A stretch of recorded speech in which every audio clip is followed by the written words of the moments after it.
We're tracking the latest developments now in the Marathon bombings trial. Today, hundreds more potential jurors laid eyes on former UMass Dartmouth student Jurors Tsarnaev, who faces possible execution for his alleged role in the deadly 2012 attacks.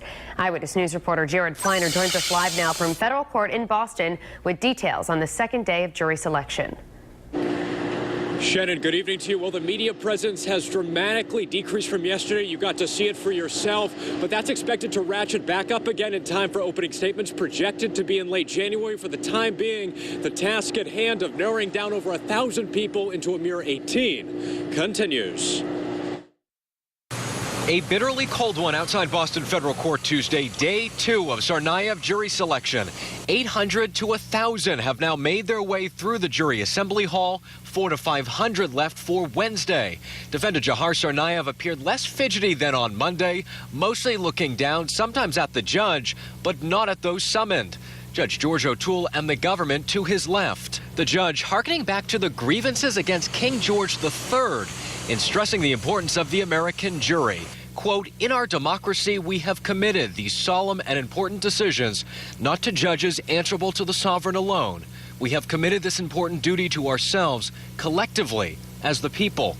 And the 12 jurors who will actually deliberate have an added duty if they convict. Discussion shifts to the death penalty. For now, though, here's the order of operations. 2/3 have filled out lengthy questionnaires. Based on responses, they'll either stay or be excused. As early as next week, all 1,000 plus will call recorded lines to find out which applies to them. Down the road, oral questioning of the remaining as a group and individually as needed. If an impartial 18 cannot be found, the court can revisit moving the trial. And while anything is theoretically possible, that is not a likely scenario. Now, coming up on Eyewitness News at 6, we're going to take a look at some of the reasons why a juror, a potential juror, may not have to serve after all. Live in Boston at the Moakley Courthouse tonight with the Mobile Newsroom, I'm Jared Pleiner, Eyewitness News.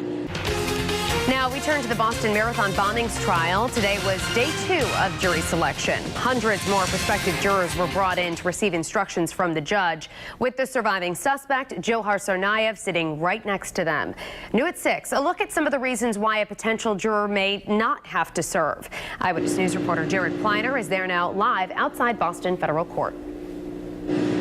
Shannon, good evening to you. It's simply a reality that for many jurors, their verbal responses, their written answers will ultimately prevent them from serving. And that's fine. It happens every day. But this process is absolutely critical in achieving a fair trial. On day 2 of jury selection in the Marathon bombing trial, 400 to 500 more Bay Staters got a chance to come in from the stinging cold, fill out questionnaires, and see defendant Jurors Tsarnaev up close.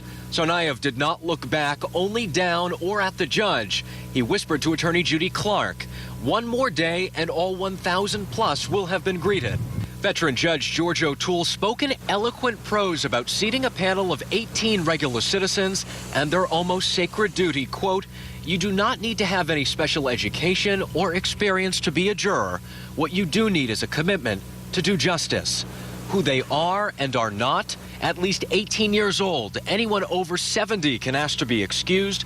Police, fire, and active duty military are generally exempt, as are those who have recently served on a jury for a certain period of time. And extreme hardship, i.e. a young child or sick relative, can also lead to a goodbye. The questionnaires are the first step in determining who stays and who goes. What I'd also like to point out is that the planning between the U.S. District Court and the City of Boston, it's large scale and it is evident. But it's important to note they had a lot of practice, a large scale run through back in 2013 when they both hosted the trial and the sentencing of James Whitey Bulger. Live in Boston tonight with the Mobile Newsroom, I'm Jared Pleiner, Eyewitness News.